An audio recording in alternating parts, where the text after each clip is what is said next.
সল্টলেক স্টেডিয়ামে লিওনেল মেসির অনুষ্ঠানে তাণ্ডব বিশৃঙ্খলা, গ্রেফতার মূল উদ্যোক্তা। গ্রেফতার অনুষ্ঠানের মূল উদ্যোক্তা শতদ্রু দত্ত।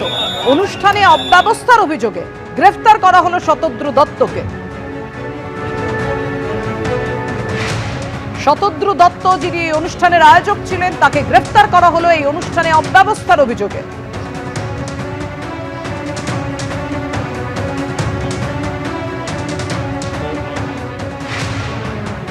মেসি আসতে না আসতেই চরম বিশৃঙ্খল পরিস্থিতি তৈরি হয় যুব ভারতী ক্রীড়াঙ্গনে। তাণ্ডব, গ্রেফতার করা হলো মূল উদ্যোক্তাকে।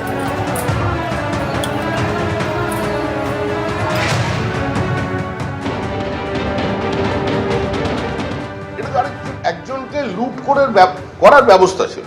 তৃণমূল কংগ্রেসের কয়েকজন পরিকল্পিতভাবে টাকা তোলার জন্য এই প্রোগ্রাম আয়োজন করা হয়েছে।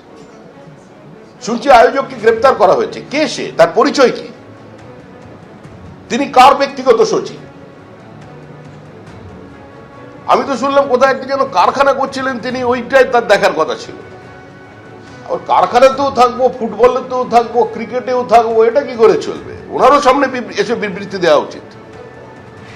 আমি কাউকে আমার ঘনিষ্ঠ বানালাম, আমাকে দিয়ে আমার ব্যক্তিগত কাজ করালাম, আমার ইন্ডাস্ট্রির কাজ করালাম, তার বিভিন্ন নেতার সঙ্গে তৃণমূলের যে সান্নিধ্য সেটাকে কাজে লাগানোর জন্য আমি তাকে নিজের কাছে রেখে দিলাম। তো ক্রিকেটও খেলে, ফুটবলও খেলে, দারুণ প্লেয়ার। তো তার টাকা তুলতে গেছে। আর মেসিকে যারা গেছেন তারা তো টিকিট বাজারে ব্ল্যাকে কিনেছে। 11,400 টাকা টিকিটের দাম, 3,000 টাকা থেকে টিকিট, 300 টাকা জলের বোতল, 100 টাকা চিপস। শতাধিক মানুষ আজকে স্ট্যাম্পেড হয়ে হসপিটালে ভর্তি, আর আনপ্রভোক পুলিশের লাঠিচার্জ। আজকে যে অ্যাস্ট্রোটার্ফের ক্ষতি হলো, মাঠের ক্ষতি হলো, গ্যালারিতে ভাঙচুর হলো, মানুষের টাকা কে পারমিশন দিয়েছে তাদের? শুধু একজনকে গ্রেফতার করলে চলবে না। হাজার হাজার টাকা দিয়ে টিকিট কেটে তাদের প্রিয় তারকাকে দেখতে এসেছিলেন, কিন্তু দেখতেই পেলেন না। আর সেই খবরই বহিঃপ্রকাশ ঘটলো। পরিস্থিতি ক্রমশ চলে গেল হাতের বাইরে। যদি জায়ান্ট স্ক্রিনে প্রিয় তারকাকে দেখতে হয়, তাহলে এত টাকা খরচ করে এসেছে কেন? স্টেডিয়ামের বাইরে বেরিয়ে সেই ক্ষোভের কথায় ধরা পড়লো দর্শকদের মধ্যে। হ্যাঁ, আমাদের তো কাজ এটাই, কিছু করার নেই।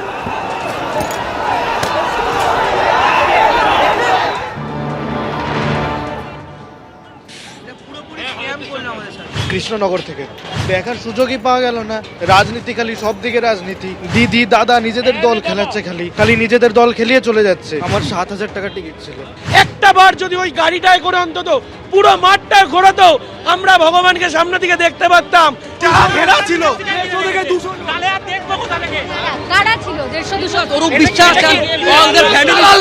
তৃণমূলের চটি চেরা দালালরা ছিল।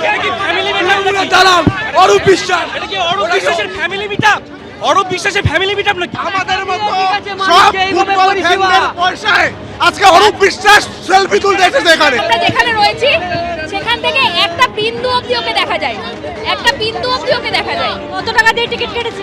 আমি 11,800 টাকার টিকিট কেটেছি। এক ফোঁটা দেখতে পাই। একদম ছোট্ট, দেখাই যায়নি। 100টা মানুষ ঘিরে আছে একসাথে, 100টা মানুষ। পলিটিক্যাল লিডারদের চামচা আর পুলিশের লোকজন মিলে ঘিরে রেখেছে পুরো। কাউকে দেখতে পাইনি, কিচ্ছু দেখতে পাইনি। I came here from Bangalore to just to visit and see my goat, but there is absolutely disastrous. 2 दिन से यहाँ पर हूँ just to see Messi, and I couldn't even see a glimpse of his. That's a very preposterous. আমাদের email করে বলা হয়েছে এই হবে, ওই হবে, তাই হবে, শাহরুখ খান আসবে, গ্র্যান্ড শো হবে, আর আজকে এত এক্সপেকটেশন নিয়ে এসে এইরকম হচ্ছে। শুধু ফায়দা তুলেছে ফিল্ম স্টার আর পলিটিশিয়ানরা। We want immediate arrest Shatadru Dutta and Arup Biswas. আমি অনেক ভালোবাসি মেসিকে। আমি ভেবেছি যে অনেকটাই দেখতে পাবো, কিন্তু সেটা হলো না। এরকম ভাবে জড়িয়ে ধরে ছবিটা তুলুন, ছবিটা। এটা কি হচ্ছে? উনি ফ্রিতে এসছে, আমরা টাকা দিয়ে এসছি। পুলিশ যারা এখন এত তৎপরতা দেখাচ্ছে, তারা যদি এই তৎপরতা দেখায়নি, ডিপল যে প্লেয়ার, সে প্লেয়ার পর্যন্ত মানুষ সরাচ্ছে, কারণ তারা মেসির গায়ে উঠে যাচ্ছে, মেসিকে জড়িয়ে ধরছে। এর থেকে বাংলা টলি ইন্ডাস্ট্রির যারা সিরিয়াল করে তারা বেশি গার্ড পায় আমাদের এখানে। प्लेन से आए हैं, 10,000 का टिकट था, 10,000 अब जाने का टिकट है फ्लाइट का, और 15,000 स्टेडियम का टिकट था। सब वेस्टेज, सब वेस्ट। 15,000 का टिकट हम लेकर आए और ना 15 सेकंड देख पाए। सारा लोग मैनेजमेंट एकदम वर्स्ट मैनेजमेंट। अगर वो लोग चाहता तो पूरा पुलिस को एक कॉर्नर से घेर लेता, मेसी एंट्री मारता कार से, पूरा कार से सब तरफ घूमता, सबको एंजॉय करता, सब कोई जाता। हम लोग ना कुछ देख पाए, ना 15,000 का हम ये लास्ट में ले जा रहे हैं, ना 15 সেকেন্ড দেখ পায়। অ্যাডমিনিস্ট্রেশন যদি সজাগ থাকতো, ওনারা যদি একটু দায়িত্ব নিয়ে দেখতো যে যেমন আউটসাইডার্স না ঢোকে, ওখানে শুধুমাত্র সিকিউরিটি আর ফটোগ্রাফার ছাড়া যেন আর কেউ না থাকে, এটা যদি থাকতো কোনো অসুবিধা হতো না। ওয়েস্ট বেঙ্গলের পাবলিক আর নেক্সট টাইম আর ট্রাস্ট করবে না, যে ইভেন্টে আসুক আর ট্রাস্ট করবে না, কেউ আসতেও চাইবে না আজকের ঘটনার পরে। টোটালটাই স্ক্যাম। টাকা তো আর এমনি এমনি আসে না, অনেকের হার্ডওয়ার্ক থাকে, অনেকের প্যাশন থাকে, সবকিছু নেই, টোটালটাকেই জলাঞ্জলি দিই। মেসি উন্মাদনায় যুব ভারতীতে যে চরম বিশৃঙ্খল পরিস্থিতি তৈরি হলো, দেখুন নির্ধারিত সময়ের আগে মাঠ ছাড়তে হলো মেসিকে, দর্শক আসন থেকে ছোড়া হলো জলের বোতল, প্রিয় তারকাকে ভালোভাবে না দেখতে পেয়ে একেবারে ক্ষোভের বিস্ফোরণ আছড়ে পড়লো কিভাবে, রেখেছি আপনাদের সামনে সেই ছবি। গ্যাস আছে কারো কাছে?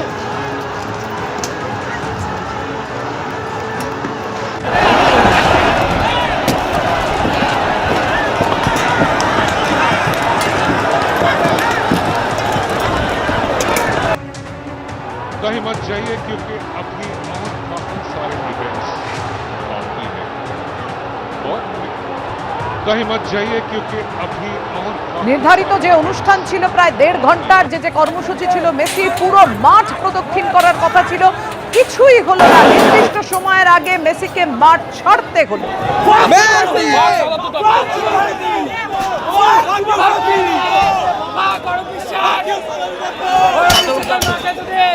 কিংবদন্তি ফুটবল তারকার সম্বর্ধনা অনুষ্ঠানে এরকমই চরম বিশৃঙ্খলার ছবি।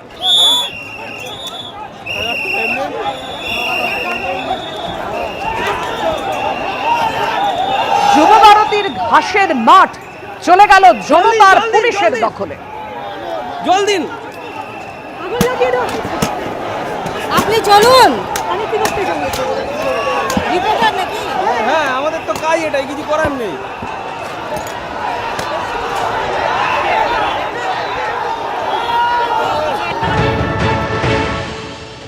এ যুব ভারতী ক্রীড়াঙ্গনের সবুজ মখমলে ঘাস দখলে থাকে দুদলের ফুটবলারদের, আর আজ মেসির কনসার্ট, মেসি শোয়ের চরম বিশৃঙ্খলার পর সেই যুব ভারতী ক্রীড়াঙ্গনের সবুজ মখমলে মাঠের দখল নিয়েছে বিশাল পুলিশ বাহিনী এবং ক্ষিপ্ত দর্শকরা।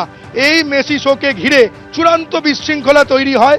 তারপরই আমরা দেখতে পাই যে জল ভর্তি বোতল, একাধিক অগন্তি বোতল মাঠের উদ্দেশ্যে দর্শকরা ছুটতে থাকেন এবং তারপরই পরিস্থিতি নাগালের বাইরে চলে যায়, ছন্দপতন হয়, মেসি মাঠ থেকে বেরিয়ে নিয়ে যান। মেসিকে মাঠে রাখার আর ঝুঁকি নেননি যারা আয়োজকরা ছিলেন, কারণ এই বিশৃঙ্খলা তৈরি হওয়ার কারণ হচ্ছে যে মেসি এই মাঠে প্রবেশ করার পর তিনি পায়ে হেঁটে হাত নাড়তে নাড়তে গোটা স্টেডিয়াম প্রদক্ষিণ করছিলেন, কিন্তু যে সময় তিনি হাত নেড়ে স্টেডিয়াম প্রদক্ষিণ করছিলেন সেই সময় তাকে দেখতে পাওয়া যাচ্ছিল না। তাকে ঘিরে ধরেছিল পুলিশের লোকজন, তার নিরাপত্তার দায়িত্বে থাকা লোকজন এবং আয়োজকদের লোকজন। ফলে একটা ভিড় ছিল লিওনেল মেসিকে ঘিরে। মেসিকে দেখতে না পাওয়ার পরই জল ভর্তি বোতল উড়ে আসে মাঠের মধ্যে এবং তারপর আমরা দেখতে পাই যে পরিস্থিতি ক্রমশ উত্তেজনা ছড়ায় এখানে, একদম অগ্নিগর্ভ পরিস্থিতি এই মুহূর্তে যুব ভারতী ক্রীড়াঙ্গন। মাঠের ছবিটা দেখতে পাওয়া যাচ্ছে যে বিশাল পুলিশ বাহিনী এবং র্যাপিড অ্যাকশন ফোর্স র্যাব এই মাঠের দখল নিয়েছে। এই যুব ভারতী ক্রীড়াঙ্গন অনেক ঐতিহাসিক ম্যাচের সাক্ষী, ডার্বি অর্থাৎ ইস্টবেঙ্গল মোহনবাগান ম্যাচের সাক্ষী এই যুব ভারতী ক্রীড়াঙ্গন। এই যুব ভারতী, সেই যুব ভারতী ক্রীড়াঙ্গনেই আজ যে চরম বিশৃঙ্খলা তৈরি হলো সেটা একেবারে যুব ভারতী ক্রীড়াঙ্গন এবং কলকাতা ফুটবলের মুখ পুড়ল, তাতে কোনো সন্দেহ নেই। কেন এরকম পরিস্থিতি তৈরি হলো সেখানে বলতে হয় যে নিরাপত্তা, পুলিশের নিরাপত্তা, পুলিশি ব্যবস্থা নিয়ে একটা বড়সড় প্রশ্ন উঠছে। তার কারণ আমরা জানি যে যুব ভারতীতে ম্যাচ থাকলে জলের বোতল নিয়ে যুব ভারতীতে প্রবেশ করা যায় না, তাহলে কেন যুব ভারতী ক্রীড়াঙ্গনে জল ভর্তি বোতল কি করে এলো সেটাই প্রশ্ন উঠে যাচ্ছে। এবং আমরা জানি যে যুব ভারতীতে ম্যাচ থাকলে জলের পাউচ দেওয়া হয়, কিন্তু আমরা দেখলাম এদিন কোনো রকম জলের পাউচ নয়, প্রত্যেক দর্শকের হাতে ছিল জল ভর্তি বোতল এবং তারা জল ভর্তি বোতল তারা মাঠের মধ্যে ছুটতে থাকে। এবং এই লিওনেল মেসির শো, লিওনেল মেসি তার বিশ্বজোড়া খ্যাতি, গোটা বিশ্ব জুড়ে তার প্রচুর ফ্যান ফলোয়ার্স রয়েছে এবং কলকাতাতে তার প্রচুর ভক্ত রয়েছে এবং যে ভক্তরা এদিন সকাল থেকেই ভিড় জমাতে থাকেন এবং গোটা যুব ভারতী স্টেডিয়াম কানায় কানায় ভরে ওঠে। এবং তারপর এই যে পুলিশের নিরাপত্তা নিয়ে প্রশ্ন উঠে যাচ্ছে, যে পরিমাণ নিরাপত্তা এখানে দরকার ছিল এই মেসির কনসার্টকে ঘিরে, সেই পরিমাণ যথেষ্ট নিরাপত্তা কি এখানে ছিল? বিধাননগর পুলিশ কমিশনারেটের তরফে নিরাপত্তা নিয়ে একটা বড়সড় প্রশ্নচিহ্ন উঠে যাচ্ছে। এই মুহূর্তে দেখতে পাওয়া যাচ্ছে যে উত্তেজিত জনতা, সেই উত্তেজিত জনতাকে এই মাঠ থেকে বার করে দেওয়া সম্ভব হয়েছে, কিন্তু এখনও ইতিউতি কয়েকজন দর্শক ছড়িয়ে ছিটিয়ে রয়েছেন। কিন্তু যুবভারতী ক্রীড়াঙ্গনের যে সবুজ মকমলে মাঠ, সেই মাঠ একেবারে লণ্ডভণ্ড অবস্থা। যুবভারতী ক্রীড়াঙ্গনের যে অ্যাথলেটিক্স ট্র্যাক, সেই অ্যাথলেটিক্স ট্র্যাকের ওপর দেখতে পাওয়া যাচ্ছে অগন্তি চেয়ার, ভাঙা চেয়ার ছড়িয়ে ছিটিয়ে রয়েছে। দেখে বোঝার উপায় নেই যেটা এটা কোনো অ্যাথলেটিক্স ট্র্যাক। এবং মাঠের ছবিটা দেখবো যে মাঠে অগন্তি বোতল যেমন রয়েছে এবং অন্যান্য জিনিসপত্র ভাঙচুর চালানো হয়েছে। এখানে যে ক্যানোপি দুটো ছিল, সেই ক্যানোপি দুটো উপড়ে ফেলা হয়েছে এবং ক্যানোপির ভেতরে আগুন লাগিয়ে দেওয়ার চেষ্টা করেছিলেন উত্তেজিত দর্শকরা। কারণ দর্শকরা যে অর্থের বিনিময়ে তারা লিওনেল মেসিকে সামনে থেকে চাক্ষুষ করবেন বলে যুবভারতী ক্রীড়াঙ্গনে এসেছিলেন। এই মেসিকে দেখতে না পাওয়ার পরই ক্ষোভের বহিঃপ্রকাশ, ক্ষোভে ফেটে পড়ে এবং ধুন্ধুমার পরিস্থিতি হয় এই যুবভারতী ক্রীড়াঙ্গনে। এখনো পর্যন্ত দেখতে পাওয়া যাচ্ছে গোটা মাঠের দখল নিয়েছে পুলিশ বাহিনী, র্যাব। এবিপি আনন্দ, এগিয়ে থাকে, এগিয়ে রাখে।